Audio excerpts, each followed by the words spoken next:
Mukhang eto na yung hinihintay na trade ng mga fans ng Magnolia. At ito yung player na sigurado ako na magugustuhan nila. Dahil mukhang handa na ang Converge na ibigay itong si Alex Stockton dito sa Hot Shots kapalit ni Paul Lee. Straight up yan, walang ibang mga players o draft picks na involved.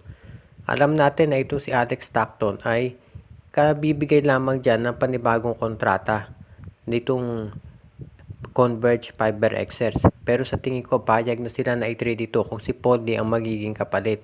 Alam natin ang Converge kukunin si Baltasar. So mukhang ganito gusto ng lineup ng Converge. Meron silang Justin Baltasar plus may Justin Arana dito sa kanilang front court.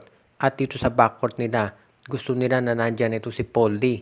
Plus, depende sa magiging takbo ng sitwasyon, baka si Shawnee Winston nandyan pa sa lineup nila. Kung ite-trade nila ito si Shawnee Winston sa isang first round pick, pwede silang kumuha ng isang wingman o kaya isang shooting guard na ipaparehas dyan. Pag nagkataon may big three na sila, itong si Paul Lee, si Justin Arana at Justin Baltasar. Plus, isasama mo pa kung sino yung makuha nila doon sa draft o di kaya ay si Shawnee Winston. Sa panig naman ng Magnolia, kung makuha mo si Alex Stockton, para naka-jackpot itong si Coach Chito Victolero, dahil ito si Stockton, solid na two-way player at alam natin dyan naka-anchor ang laro ng Magnolia. Kung mawala man to si Gio Haladon, eksaktong kapalit itong si Alex Stockton dahil ganyan-ganyan ang laro niyan. Plus, ang laki ng improvement ng offense nito si Alex Stockton. Kaya sa tingin ko, babagay siya talaga dito sa Magnolia Chicken Templados. Balanse naman yung ganyang klaseng trade kaya sa tingin ko, hindi magkaka-issue kung sakasakali. At alam naman natin na napaka-solid nung line-up nitong Converge Fiber Xers pagdating dito sa opening ng bagong season dahil sa dami ng gagawin nilang mga trades plus dito sa kukunin nila sa darating na draft. Matunog na ngayon ang balita na itong si Xavier Lucero ng Northport Batangier ay mapupunta na dito sa San Miguel Beer. Itong si Lucero ay 6'7 na forward at sa ngayon pa lang ang ganda ng ipinapakita nito dito sa Northport Batangier. Kaya sa ngayon masasabi natin nagagawa sila ng paraan ay magkakaroon tayo na tinatawag na mas magandang opsyon para dito sa SMB.